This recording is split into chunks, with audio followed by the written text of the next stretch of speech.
Good morning student. मी Ravi sir, Shri Chaundeshwari science academy Ichalkaranji, biology department.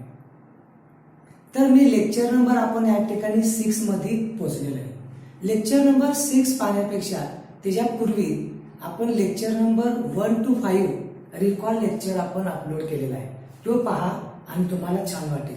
नवीन जर कोण असेल तर जॉईन होत असेल तर लेक्चर नंबर सिक्वेन्स पाहा. Lecture number 1, lecture number 2, lecture number 3, 4, 5 आणि रिकॉल लेक्चर म्हणून एक एक्स्ट्रा तुम्हाला सोडलेला आहे. तर आज आपण या ठिकाणी लेक्चर नंबर 6 मध्ये सुरू करणार आहे. तर आपण तयार आहे? ठीक, ओके. तर लेक्चर नंबर आपण या ठिकाणी 6 स्टार्ट करत आहोत.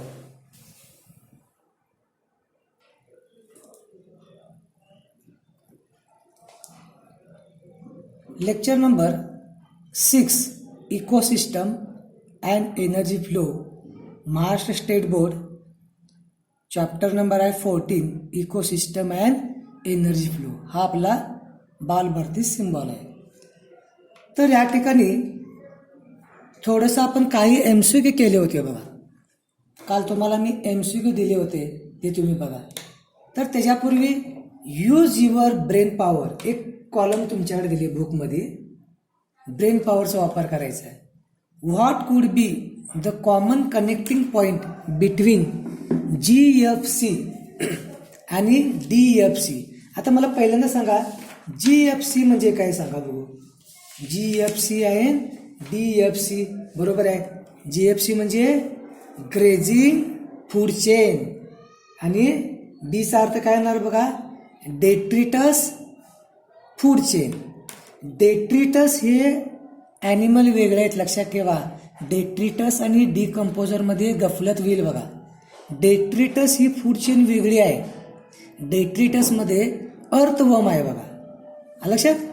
तर काय येणार की ह्या ठिकाणी ग्राजिंग फूड चेन आणि डेट्रियस फूड चेन जी आहे ती ह्या ठिकाणी हर्बिओरस जे आहे, प्रोड्युसर म्हणजे प्लांटवर या ठिकाणी समजा या ठिकाणी ग्रो होणारे हर्बिओर म्हटलं आपण.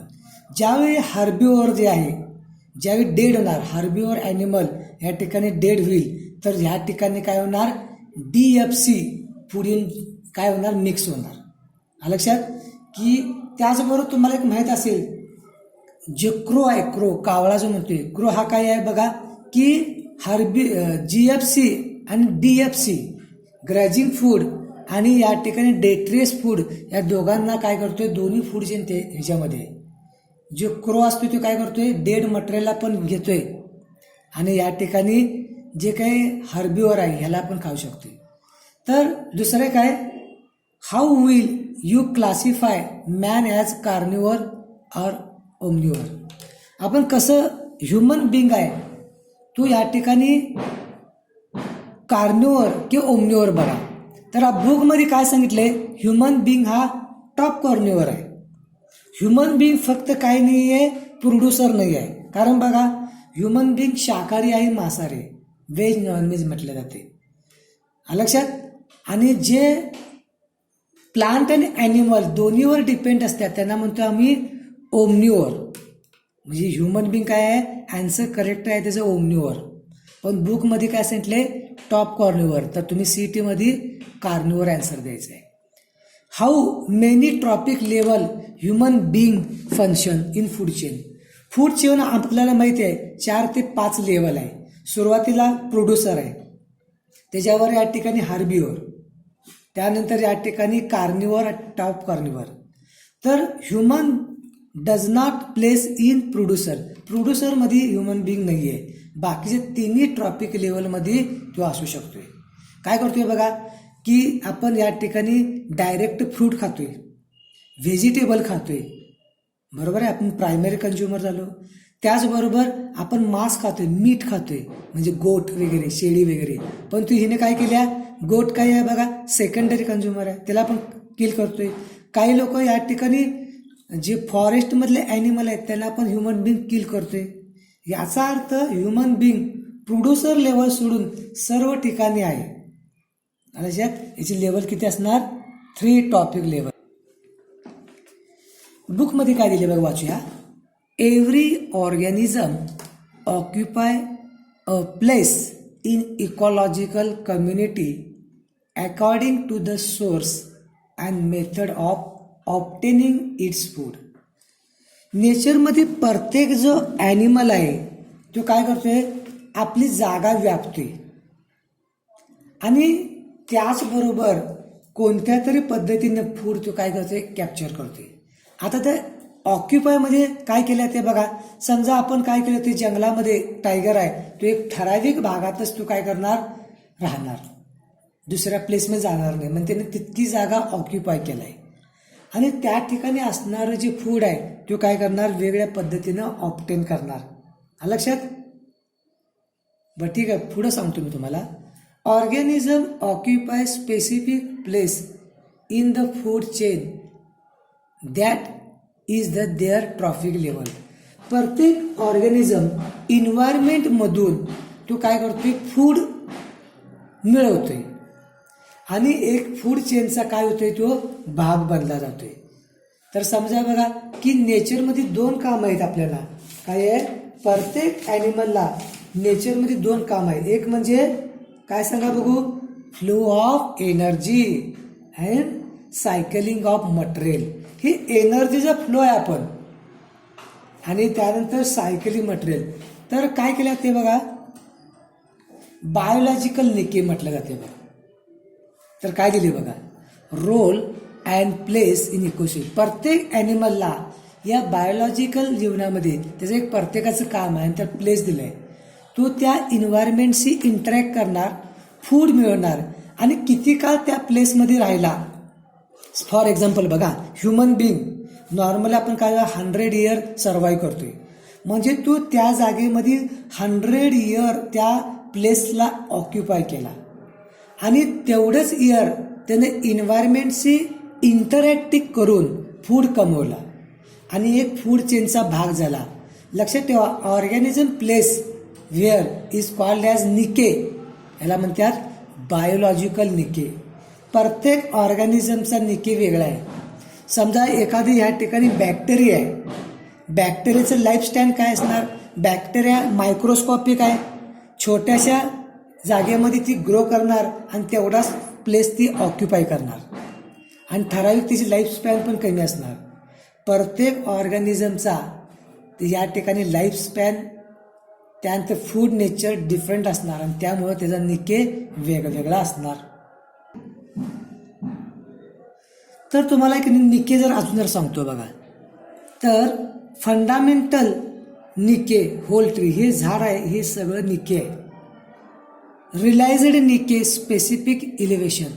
आता काय दिले बघा, एक ट्री आहे ते काय आहे, सहवास. यामध्ये वेगवेगळे बर्ड्स आहेत. ब्ल्यू बर्ड्स आहेत इथं आहे, रेड बर्ड्स आहेत मिडलमध्ये आहे आणि टॉपमध्ये येलो बर्ड्स आहेत. याचा अर्थ काय आला की येलो बर्ड्स आहेत हे टॉपमध्ये जे फूड आहे ते घेणार, त्यानंतर रेड जे आहे ते मिडल पार्टमध्ये राहणार आणि ग्रीन जे आहे ते ब्ल्यू आहे ते सगळ्या बॉटममध्ये राहणार. इथं काय केलं, फूडचं डिस्ट्रीब्युशन केलं, कॉम्पिटिशन होत नाही आहे इथं. तर आपल्यासमोर एक ट्री आहे बघा की ह्या ठिकाणी टॉपवर आहे ते या ठिकाणी येलो बर्ड्स आहेत, म्हणजे हा त्याचा निके, जिथे राहतात का नाही ॲनिमल ते निके. आणि इथं इन्व्हायरमेंटशी इंटरॅक्ट करून फूड मिळवणार, म्हणजे टॉपवरचं फूड आहे ते येलोला मिळणार, मिडलमध्ये आहे ते रेड राहणार आणि तिथलं फूड मिळणार आणि बॉटममध्ये आहे ब्ल्यू बर्ड्स आहे हे मिळणार.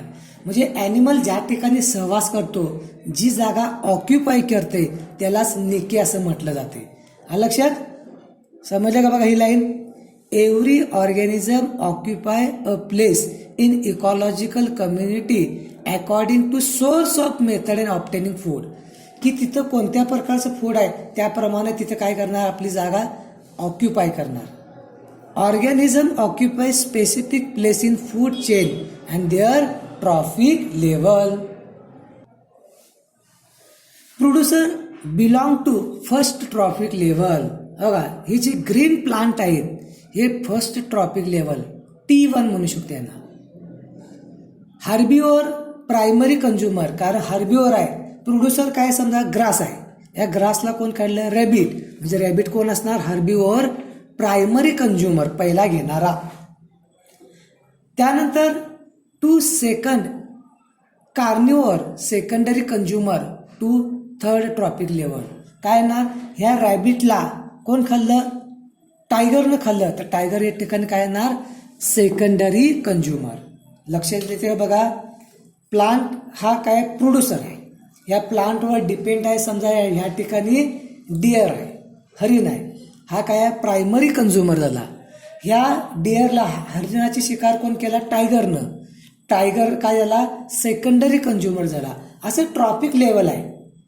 प्रोड्युसर, कार्निव्हर, टॉप कार्निव्हर, लक्षात, प्रोड्युसर, हर्बिव्हर, कार्निव्हर, टॉप कार्निव्हर्स, अशा प्रकारची ट्रॉपिक लेवल पाहायला मिळतात. The amount of energy available decrease is successive trophic level. एक छानपैकी स्टेटमेंट दिले बघा. प्रोड्युसरमध्ये पासून हार्बिव्हरकडे जाताना प्रत्येक वेळी काय होईल? एनर्जी कमी होणार. हार्बिव्हर पासून कार्निव्हर जाताना ते एनर्जी कमी होणार. याचा अर्थ एनर्जी एका ट्रॉपिकमधून दुसऱ्या ट्रॉपिकमध्ये ट्रॅव्हल करताना एनर्जी कमी होणार. काय होणार? ह्याला म्हणतात 10% लॉ म्हटलं जाते. फक्त 10% एनर्जी ही ट्रान्सफॉर्म होत्या. रिमेनिंग 90% एनर्जी आहे ही काय होत्या? हीटच्या स्वरूपात बाहेर ॲटमॉस्फिअरमध्ये रिलीज होत्या. म्हणून लक्षात ठेवा, नेचरमध्ये 4 ते 5 ट्रॉपिक लेवल बनवलेले आहे. कारण जितकं ट्रॉपिक लेवल जास्त बनवचिला तर एनर्जी काय होणार? कमी कमी होत चाललेली आहे. लक्षात बघा. तर ही इमेज आहे ती आपल्या बुकमध्ये आहे बघा. Energy loss with increase tropic level. काय म्हणत्या? जसजसं तुम्ही ट्रॉपिक लेवल पुढे जाचिला तर तसं एनर्जी काय होणार? कमी होणार. तर काय येते की इथं ग्रास आहे. ग्रास सनलाईट आहे, ह्याच्या मदतीनं काय ग्रास बनलं. तर हा काय आहे? 100 जूल एनर्जी प्रोड्युसर 100 जूल केलं. तर ह्या 10 आहे, 10 जूल. तर ही 10 जूल एनर्जी आहे ही डिअरमध्ये गेली तर 1 झाली. 1 म्हणजे 10% म्हणजे 1. ही 1 जूल आहे. हरिण डिअर आहे, ह्याला किल केल्यानंतर काय होणार? 0.1 जूल. याचा अर्थ काय होईल? प्रत्येक वेळी 90% एनर्जी ॲटमॉस्फिअरमध्ये हीटच्या स्वरूपात रिलीज होत्या. Only 10% energy transfer one trophic level to another trophic level. This is called law of 10%. Law of 10%. दिसते का बघा? प्रायमरी प्रोडक्शन आहे 1000 पर टाइम. लक्षात ठेवा, इकडे अनेक लक्षात ठेवा, समजून येईल तुम्हाला काय चालू आहे. प्रायमरी प्रोडक्शन आहे 1000. त्यानंतर ट्रान्सफर झाली बघा की हर्बिव्हर्समध्ये 1000च्या 10% म्हणजे 100. त्यानंतर हार्बिव्हरसपासून कार्निव्हरकडे 10%, 100च्या 10% किती झालं बघा? या ठिकाणी 10 झालं. आणि त्यानंतर परत कार्निव्हर्स ते टॉप कार्निव्हर्स 10च्या 10% 1. याचा अर्थ हे जे एरो आहेत बघा 1, 2, 90% इज लॉस. काय आले? प्रत्येक ट्रॉपिक लेवलमध्ये एनर्जी ट्रॅव्हल होत असताना 90% लॉस व्हायला. लक्षात ठेवा. समजते का बघा मुलांनो?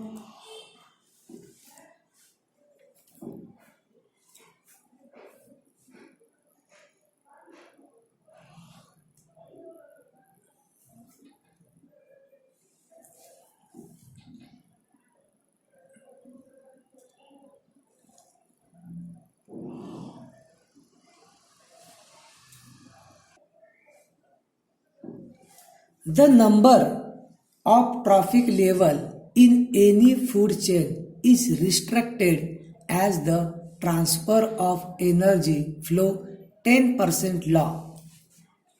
तर मग समजलं का बघा की एनर्जी एका ट्रॉपिक लेवलमधून दुसऱ्या ट्रॉपिक लेवलमध्ये जात असताना 10% ट्रान्सफर होत्या आणि 90% एनर्जी हीट फॉर्ममध्ये रिलीज होत्या. The law states that only 10% of energy is transferred to each trophic level as a net energy from previous trophic. बघा प्रत्येक ट्रॉपिकमधून फक्त 10% एनर्जी काय व्हायला ट्रान्सफर व्हायला. समजते का? बघा बघा निदा इथे किती आहे बघा. प्रायमरी हा प्लांट आहे 1000 मधून ट्रान्सफर किती आले 100. 10% इथे किती आली आहे बघा 10% किती 1. म्हणजे प्रत्येक ट्रॉपिक लेवलवर काय व्हायला 10% एनर्जी ट्रान्सफर होत असते. तर आपल्यासमोर या ठिकाणी एक चार्ट दिसतोय का बघा आपल्याकडे. दिसतंय बघा. काय दिसतंय बघा. लिंडमॅन्स लॉ 10%. काय केलं बघा की या ठिकाणी पहिले बघा फर्स्ट ट्रॉपिक लेवल जे आहे हे प्लांट आहे किती आहे बघा 1000 किलो कॅलरी. ह्याला म्हणतो आपण प्रायमरी प्रोड्युसर म्हणजे प्लांट. 1000 मधून या प्रायमरी कंझ्युमर किती आले बघा 1000च्या 10% म्हणजे 100 ही कोणाला मिळालं फूड. सेकंड ट्रॉपिक लेवल झालं 100.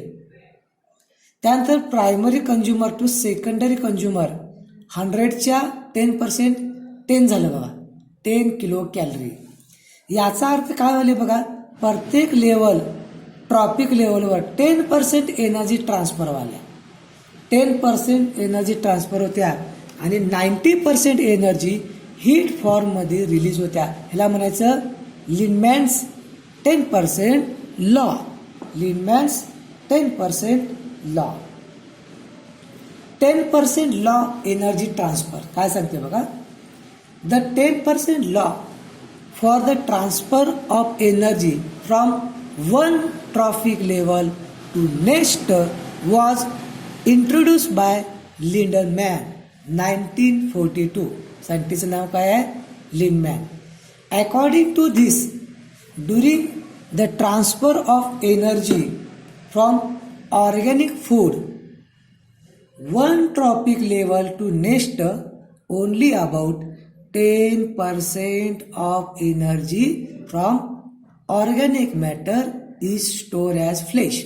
म्हणजे काय म्हणतात प्रत्येक ट्रॉपिक लेवल एका ट्रॉपिक लेवलमध्ये दुसऱ्या ट्रॉपिक लेवलला जात असताना फक्त 10% एनर्जी ट्रान्सफर होत्या. Remaining is lost during transfer breakdown into respiration.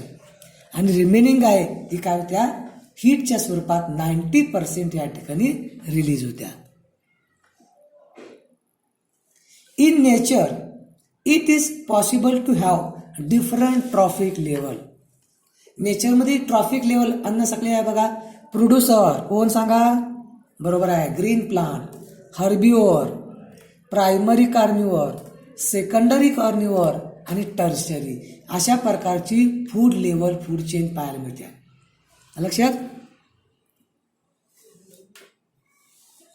समोर बघा या ठिकाणी प्रोड्युसर कोण आहे ग्रीन प्लांट आहे. प्रायमरी कंझ्युमर काय आहे हा इन्सेक्ट आहे. या इन्सेक्टला कोण खाल्लं या फ्रॉगनं हा सेकंडरी कंझ्युमर आला. या फ्रॉगला कोण खाल्ला टर्शरी स्नेक. आणि त्यानंतर ह्या स्नेकला या ठिकाणी ऊल जे आहे हा प्रेडेटर आहे शिकार करायला आहे. लक्षात. त्यानंतर हे डेड झाल्यानंतर ह्याच्यावर डिकम्पोजर काम करणार. डिकम्पोजर कोण आहे सांगा बघू. फंजाई आहे बॅक्टेरिया. ही काय करणार ऑर्गॅनिक मॅटरला इनऑर्गॅनिक मॅटरमध्ये कन्वर्ट करणार आणि प्लांट परत काय करणार हे रियूज करणार.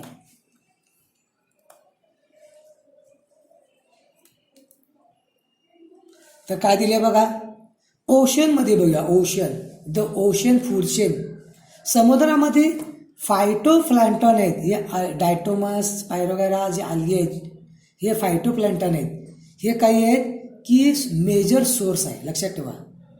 टेरिस्ट्रियलमध्ये ग्रीन प्लांट जसं इम्पॉर्टंट आहे तसं ओशनमध्ये फायटोप्लॅन्टॉन मेजर रोल आहे. फायटोप्लॅन्टॉन जर नसतील तर ही फूड चेन कोलॅप होणार. लक्षात ठेवा.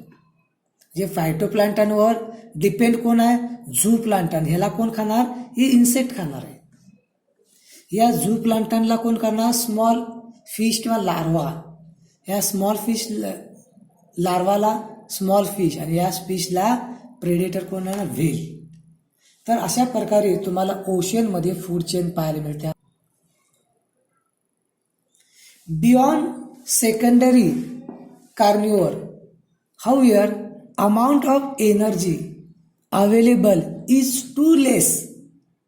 Hence, there is no tertiary carnivore. लक्षात ठेवा की जसजसं ट्रॉफिक लेवलवर चाललोय 10% एनर्जी ट्रान्सफर व्हायला आणि त्यामुळं टॉप किंवा या ठिकाणी सेकंडरी कार्निव्हर्स आहेत या ठिकाणी कमी पाहायला मिळणार. लक्षात that feel exclusively in secondary carnivore even through secondary carnivore many time will feed on herbivore directly. म्हणूनच सेकंडरी कार्निव्हर आहे डायरेक्ट हार्बिओवरसवर काय करतात या ठिकाणी ग्रो करतात. लक्षात बघा लक्षात म्हणजे कोण असणार बघा जे फॉक्स आहे कोल्हा आहे टायगर आहे तो काय करू शकतो डायरेक्ट या ठिकाणी डिअरवरच काय करणार तो हल्ला करणार. पण तो हरिण काय आहे हार्बिओवर्स आहे. लक्षात कारण एनर्जी पुढं जाईल तसं कमी मिळणार ना. टायगरला म्हटलं की तू या ठिकाणी काय खाणार तू काय म्हणणार या ठिकाणी तो फॉक्स कोल्हा याची शिकार नाही करणार कारण त्याच्या बॉडीमध्ये 10% करत एनर्जी कमी आल्या तो डायरेक्ट काय करेल डिअर हरिणवर जाणार त्याला हमला करणार आणि त्याला खाणार कारण त्याच्याकडं एनर्जी जास्त असणार. समजलं लक्षात. नेचरमध्ये असं कधी होत नाही आहे एक ठरल्याप्रमाणे की ग्रास आहे त्याला कोण खाल्लं डिअरला कोण खाल्ला फॉक्स कोल्ह्याला या ठिकाणी टायगर असं नाही होणार. टायगर काय करेल तो डायरेक्ट डिअर हरिणला खाणार कारण जसजसं पुढं ट्रॉफिक लेवल जाईल तर एनर्जी काय झाल्या कमी होत चालल्या. समजावून घ्यायचा प्रयत्न करा मुलांना त्याशिवाय नाही येणार. This is reason why food chain do not exist isolated. म्हणून लक्षात ठेवा की कोणतीही फूड चेन सिंगल नाही आहे but always interconnected form food wave. अनेक फूड चेन एकत्र येतात आणि काय बनत्या फूड वेव्ह बनल्या त्या that maintain the stability of ecosystem. काय म्हणणार स्टेबिलिटी ऑफ इकोसिस्टम. तर या ठिकाणी आपण फूड वेव्ह बघायला फूड वेव्ह का दिसते बघा तर आपण या ठिकाणी कॉर्न मका आहे याला कोण खाल्ले ग्रॉसोपोर. ह्या ग्रॉसोपोरला फ्रॉग पण खाऊ शकतोय आणि रॅट या रॅटला पॅथॉन अजगर खाऊ शकतोय आणि या फ्रॉगला या ठिकाणी याचा अर्थ या ठिकाणी हे जो ऑप्शन 2 आहेत रॅटला पण खाऊ शकणार आणि फ्रॉगला. मग इथं 2 चेन आहेत इथं काय इंटरकनेक्ट झाल्या आणि ह्या ज्या पॅथॉन्सला कोण या ठिकाणी ईगल खाऊ शकते. लक्षात. तर त्याचनंतर बघा फ्लॉवरिंग प्लांट आहे बटरफ्लायला कोण खायला बघा फ्रॉग. त्यानंतर डॅग्नोफ्लॅजिलेट ह्या खाणार ह्या डॅग्नोफ्लॅजिलेटला बर्ड्स खाणार या बर्ड्सला ईगल खाणार. म्हणजे ईगलच्या या ठिकाणी अनेक फूड्स काय आहे इंटरकनेक्टेड झाल्या.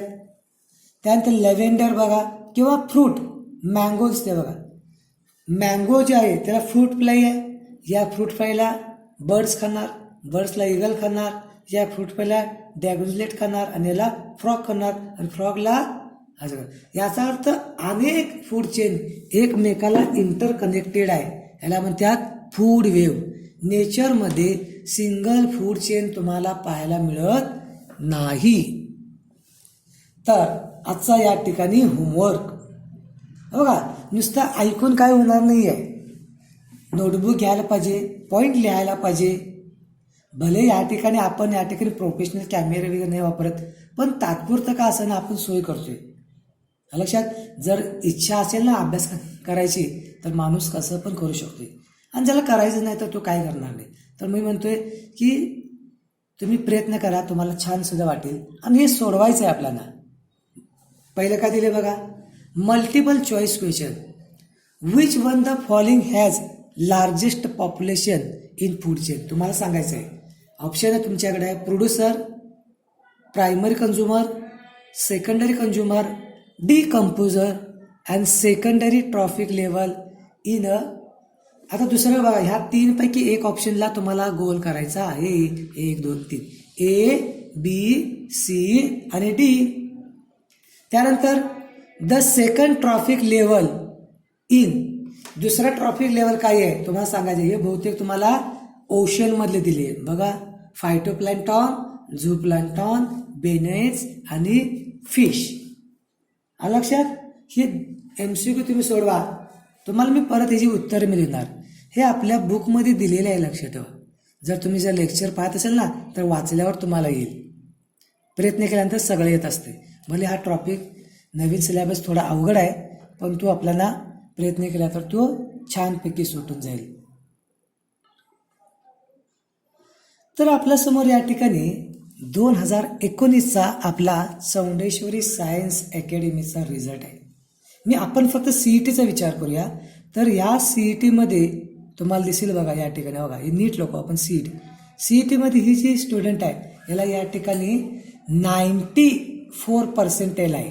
त्यानंतर हा जो कुंभार म्हणून आहे हिला या ठिकाणी 93 आहे. तर तुम्ही लक्षात ठेवा की आपण ऑलरेडी ह्या ठिकाणी रिझल्ट काढलेला आहे, बरोबर आहे. तुम्ही जर तुमचा होप्स असेल तर तुम्ही इनकेस करत राहिला तर आपलं काय करू शकते, कंटिन्यू लेक्चर असं वाढवत जाऊ शकते. याचा अर्थ आपण CETमध्ये आरामशीर काय करू शकते, स्कोअर करू शकते. याचा एक प्रूफ दिले मी तुम्हाला. फक्त मी तुम्हाला सांगितले की आपण नुसतं वेळ आलाय मग कसं तर लेक्चर सोडायचं असं नाही आहे, की ऑलरेडी आम्ही या ठिकाणी काम केलेलं आहे आणि ऑलरेडी आमचं या ठिकाणी नीट लेवलवर काम चालू आहे, लक्षात. तर मुलांना बिलीव्ह करा आणि जर तुम्हाला खरोखरच तुम्हाला गरज आहे तर हे तुम्हाला लेक्चर उपयोगी आहे. तर या ठिकाणी आता या लेक्चर आपण स्टॉप करूया. कंटिन्यू लेक्चर करा, अभ्यास करा. अभ्यास केल्याशिवाय काही करता येणार नाही आहे आयुष्यामध्ये. अशा गोष्टी घडत जातील, बरोबर आहे. लॉकडाऊन पिरियडचा आहे, त्याचा फायदा करून घेऊया आपण आणि अभ्यास करून टाकूया की कॉलेजमध्ये जायच्या पहिलाच आपला एखादा टॉपिक पूर्ण झाला तर आपल्याला छान वाटेल. आणि टॉपिक पण असा की कोणतेही MCQ द्या ते मला येणार, प्लस बोर्डाचं पण मला येणार. ठीक आहे, ओके, बाय.